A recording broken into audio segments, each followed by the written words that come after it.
ಮುಗಿಲೆತ್ತರಕ್ಕೆ ಹಾರಲಿ ಭಾರತದ ಕೀರ್ತಿ, ನಮ್ಮೆಲ್ಲರನ್ನು ಹರಸಲಿ ಆ ತಾಯಿ ಭಾರತಿ, ನಮ್ಮ ರಾಷ್ಟ್ರವೇ ಬೇರೆಯವರಿಗೆ ಸ್ಫೂರ್ತಿ ಎಂದು ಹೇಳುತ್ತಾ ಈ ಸುಂದರವಾದ ವೇದಿಕೆಯ ಮೇಲೆ ಉಪಸ್ಥಿತರಿರುವ ಎಲ್ಲರಿಗೂ ನನ್ನ ಹೃದಯಪೂರ್ವಕ ಶುಭ ವಂದನೆಗಳು ಹಾಗೂ 79ನೇ ಸ್ವಾತಂತ್ರ್ಯ ದಿನಾಚರಣೆಗೆ ನನ್ನ ಹೃದಯಪೂರ್ವಕ ಸ್ವಾಗತ ಸುಸ್ವಾಗತ. ಮಕ್ಕಳೇ, ಈ ದಿನ ನಾವು ಸ್ವಾತಂತ್ರ್ಯ ದಿನವನ್ನು ಆಚರಿಸುತ್ತಿದ್ದೇವೆ. ವಿದ್ಯಾರ್ಥಿಗಳಾದ ನಿಮ್ಮೆಲ್ಲರಿಗೂ ಸ್ವಾತಂತ್ರ್ಯ ಅಂದರೇನು, ಅದು ಯಾವಾಗ ಹೇಗೆ ದೊರೆಯಿತು, ಅದಕ್ಕಾಗಿ ಪ್ರಾಣತ್ಯಾಗ ಮಾಡಿದವರು ಯಾರು, ನಮ್ಮ ತ್ರಿವರ್ಣ ಧ್ವಜದ ಮಹತ್ವ, ಧ್ವಜದ ವಿನ್ಯಾಸ ಎಲ್ಲ ತಿಳಿಯಬೇಕಾದದ್ದು ಭಾರತೀಯರಾದ ಎಲ್ಲರ ಆದ್ಯ ಕರ್ತವ್ಯವಾಗಿದೆ. ಸುಮ್ಮನೆ ಬರಲಿಲ್ಲ ಸ್ವಾತಂತ್ರ್ಯ ಮಕ್ಕಳೇ. ಸಮೃದ್ಧವಾದ ನಮ್ಮ ಭಾರತ ದೇಶಕ್ಕೆ ಸಮುದ್ರ ಮಾರ್ಗದ ಮೂಲಕ ವ್ಯಾಪಾರಕ್ಕೆಂದು ಬಂದ ವಿದೇಶಿಯರಾದ ಡಚ್ಚರು, ಫ್ರೆಂಚರು, ಪೋರ್ಚುಗೀಸರು, ಬ್ರಿಟಿಷರು ಇನ್ನಿತರರು ಇಲ್ಲಿಯ ಸಂಪತ್ತನ್ನು ನೋಡಿ ಅವರ ಕಣ್ಣು ಕುಕ್ಕಲಾರಂಭಿಸಿತು. ಮಸಾಲಾ ಪದಾರ್ಥದ ವ್ಯಾಪಾರಕ್ಕಾಗಿ ಬಂದವರು ನಮ್ಮ ರಾಜರುಗಳ ಅನುಮತಿ ಪಡೆದು ವ್ಯಾಪಾರದ ನೆಪದಲ್ಲೇ ನಮ್ಮಲ್ಲೇ ಹೊಡೆದಾಡಿಕೊಳ್ಳುವಂತೆ ಮಾಡಿ ದೇಶದ ಆಂತರಿಕ ವಿಷಯಗಳಿಗೆ ಕೈಹಾಕಿ ದ್ವೇಷ, ಅಸೂಯೆ, ಜಾತಿ, ಮತ, ಭೇದ ಎಂಬ ಬೀಜ ಬಿತ್ತಿ ಶಾಂತಿ ನೆಮ್ಮದಿಯಿಂದ ಬದುಕುತ್ತಿದ್ದ ಭಾರತೀಯರಲ್ಲಿ ಅಶಾಂತಿ ಎಬ್ಬಿಸಿದರು. ಹಲವಾರು ಭಾರತ ವಿರೋಧಿ ಕಾನೂನುಗಳನ್ನು ತಂದು ದೇಶವನ್ನು ತಮ್ಮ ಕೈವಶ ಮಾಡಿ ಸುಮಾರು 200 ವರ್ಷಗಳ ಕಾಲ ಬ್ರಿಟಿಷರ ಕಪಿಮುಷ್ಟಿಯಲ್ಲಿ ಭಾರತಾಂಬೆಯು ನರಳಿದಳು.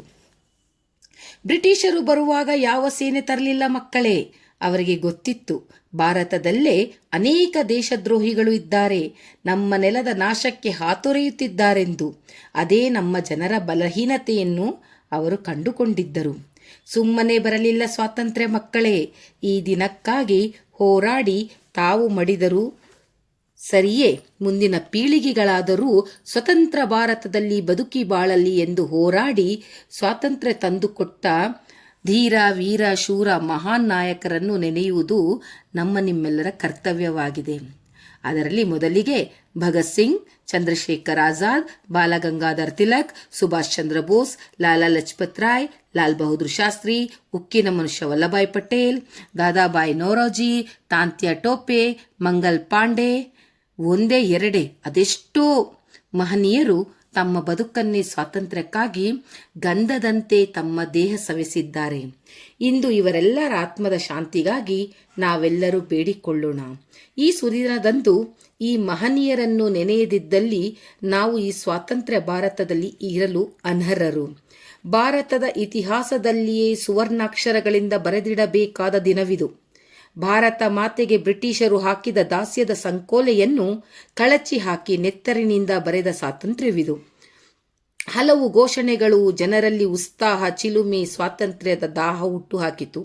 ಆಗಿನ ಕಾಲದಲ್ಲಿ ಎಂದು ಬಂಕಿಂ ಚಂದ್ರ ಚಟರ್ಜಿ ಹೇಳಿದರೆ, ಜೈ ಜವಾನ್ ಜೈ ಕಿಸಾನ್ ಎಂದು ಲಾಲ್ ಬಹದ್ದೂರ್ ಶಾಸ್ತ್ರಿ ಘೋಷಣೆ ಕೂಗಿದರು. ಮಾಡು ಇಲ್ಲವೇ ಮಡಿ ಎಂದು ಗಾಂಧೀಜಿಯವರ ಘೋಷಣೆಗಳು ಭಾರತೀಯರಲ್ಲಿ ದೇಶಪ್ರೇಮ ಉಕ್ಕಿ ಬರುವಂತೆ ಮಾಡಿತು. ನೀವು ನನಗೆ ರಕ್ತ ಕೊಡಿ, ನಾನು ನಿಮಗೆ ಸ್ವಾತಂತ್ರ್ಯ ಕೊಡುತ್ತೇನೆ ಎಂಬ ಘೋಷಣೆ ಸ್ವಾತಂತ್ರ್ಯದ ಜ್ವಾಲೆ ಇಡೀ ದೇಶದ ತುಂಬ ಹರಡಿತ್ತು. ಸ್ವರಾಜ್ಯ ನನ್ನ ಜನ್ಮಸಿದ್ಧ ಹಕ್ಕು, ಅದನ್ನು ನಾನು ಪಡೆಯುತ್ತೇನೆ ಎಂಬ ಬಾಲಗಂಗಾಧರರ ಗುಡುಗಿಗೆ ಸರಿಹೊಂದುವಂತೆ ಇನ್ಕಿಲಾಬ್ ಜಿಂದಾಬಾದ್ ಎಂಬ ಭಗತ್ ಸಿಂಗರ ಮಿಂಚಿನ ಮಾತಿಗೆ ದೇಶವೇ ದಂಗೆ ಎದ್ದಿತು. ಬ್ರಿಟಿಷರ ಸೇನೆಯಲ್ಲಿ ಇದ್ದುಕೊಂಡೇ 1857ರಲ್ಲಿ ಮಂಗಲ್ ಪಾಂಡೆ ಇದಕ್ಕೆ ನಾಂದಿ ಹಾಡಿದರು. ಸತ್ತಂತೆ ಬದುಕುವುದಕ್ಕಿಂತ ಸತ್ತು ಬದುಕಿ ಅಮರರಾಗುವುದು ಲೇಸು. ದೇಶದ ಪ್ರಜೆಗಳಾದ ನಾವು ಈಗ ಧ್ವಜದ ಮಹತ್ವವನ್ನು ತಿಳಿಯೋಣ. ಭಾರತೀಯ ರಾಷ್ಟ್ರೀಯ ಧ್ವಜವನ್ನು 22 ಜುಲೈ 1947ರಂದು ಸ್ವೀಕರಿಸಲಾಯಿತು. ಧ್ವಜವು ಆಯತಾಕಾರದಲ್ಲಿದ್ದು 2:3 ಅನುಪಾತದಲ್ಲಿದೆ. ನಮ್ಮ ಧ್ವಜದಲ್ಲಿ ತ್ರಿವರ್ಣವಿದೆ. ಒಂದೊಂದು ಬಣ್ಣ ಒಂದೊಂದು ಮಹತ್ವವನ್ನು ಸಾರುತ್ತದೆ. ತಿರಂಗದ ಕೇಸರಿ ಬಣ್ಣವು ಧೈರ್ಯ, ತ್ಯಾಗದ ಘನತೆಯನ್ನು ಪ್ರತಿನಿಧಿಸುತ್ತದೆ. ಬಿಳಿ ಬಣ್ಣವು ಶಾಂತಿ, ಶುದ್ಧತೆ, ಸತ್ಯವನ್ನು ಹಾಗೂ ಹಸಿರು ಬಣ್ಣವು ಪ್ರಾಮಾಣಿಕತೆ, ಬೆಳವಣಿಗೆ, ಸಮೃದ್ಧಿಯನ್ನು ಸೂಚಿಸುತ್ತದೆ. ಬಿಳಿಯ ಬಣ್ಣದ ಮಧ್ಯೆ ಕಡು ನೀಲಿ ಬಣ್ಣದಲ್ಲಿ ಅಶೋಕ ಚಕ್ರವು 24 ಗೆರೆಗಳಿಂದ ಕೂಡಿದೆ. ಇದು 24 ಗಂಟೆಯನ್ನು ಸೂಚಿಸುತ್ತದೆ. ಈ ಅಶೋಕ ಚಕ್ರವನ್ನು ಸಾರಾನಾಥ್ದ ಅಶೋಕ ಸ್ತಂಭದಿಂದ ಈ ಧರ್ಮಚಕ್ರವನ್ನು ತೆಗೆದುಕೊಳ್ಳಲಾಗಿದೆ. ಧ್ವಜವನ್ನು ಪಿಂಗಳಿ ವೆಂಕಯ್ಯ ಕೃಷಿಕರಾದವರು ವಿನ್ಯಾಸಗೊಳಿಸಿದ್ದಾರೆ. ಧ್ವಜದ ಬಟ್ಟೆಯು ಖಾದಿ ಇಲ್ಲವೇ ಹತ್ತಿ ಇಲ್ಲವೇ ರೇಷ್ಮೆ ಬಟ್ಟೆಯಿಂದ ಮಾತ್ರ ತಯಾರಿಸಲಾಗುತ್ತದೆ. ಈ ಧ್ವಜವು ತಯಾರಾಗುವುದು ನಮ್ಮ ಹೆಮ್ಮೆಯ ಕರ್ನಾಟಕದ ಧಾರವಾಡ ಜಿಲ್ಲೆಯ ಗರಗ ಗ್ರಾಮದಲ್ಲಿ.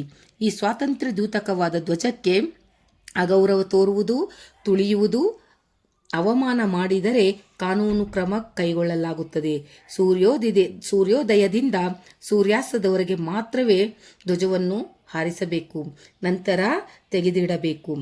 ನಾವು ಅನುಭವಿಸುತ್ತಿರುವ ಸ್ವಾತಂತ್ರ್ಯ, ಈ ಮಹನೀಯರು ನಮಗೆ ನೀಡಿರುವ ಸ್ವಾತಂತ್ರ್ಯ ನಿಜವಾದ ಅರ್ಥ ತಿಳಿಸಬೇಕೆಂದರೆ ನಾವೆಲ್ಲರೂ ನಮ್ಮ ದೇಶವನ್ನು ಸುಭದ್ರತೆ ಮತ್ತು ಪ್ರಗತಿಯ ಕಡೆಗೆ ಕೊಂಡೊಯ್ಯುವುದೇ ನಮ್ಮ ಮುಖ್ಯ ಗುರಿಯಾಗಿರಬೇಕು. ಅದಕ್ಕಾಗಿ ಭಾರತೀಯರೆಲ್ಲರೂ ಜಾತಿ, ದ್ವೇಷ, ಮತ, ಪಂಥ, ಕೋಮು ಗಲಭೆ, ಧರ್ಮ ಬಿಟ್ಟು ಭಾರತ ಮಾತೆಯ ಮಕ್ಕಳಾಗಿ ಒಗ್ಗಟ್ಟಾಗಿ ಬದುಕಿ ಬಾಳಿದರೆ ಆಗ ಸ್ವಾತಂತ್ರ್ಯಕ್ಕೆ ನಿಜವಾದ ಅರ್ಥ ಲಭಿಸುತ್ತದೆ. ಸ್ವಾತಂತ್ರ್ಯ ಭಾರತದಲ್ಲಿ ಜನಿಸಿದ ನಾವೇ ಅದೃಷ್ಟವಂತರು. ಉಸಿರಿರುವ ತನಕ ಭಾರತೀಯನೆಂದು ಬೀಗು, ಕೊನೆಯುಸಿರು ಎಳೆಯುವಾಗಲೂ ಒಂದೇ ಮಾತರಂ ಎಂದು ಕೂಗು ಎಂದು ಹೇಳುತ್ತಾ ಇಷ್ಟು ಮಾಹಿತಿಯನ್ನು ಮಾತನಾಡಲು ಅವಕಾಶ ಕೊಟ್ಟ ನಮ್ಮ ಶಾಲೆಗೆ ನನ್ನ ನಮನಗಳು. ಬೋಲೋ ಭಾರತ್ ಮಾತಾ ಕಿ ಜೈ. ಒಂದೇ ಮಾತರಂ. ಜೈ ಹಿಂದ್.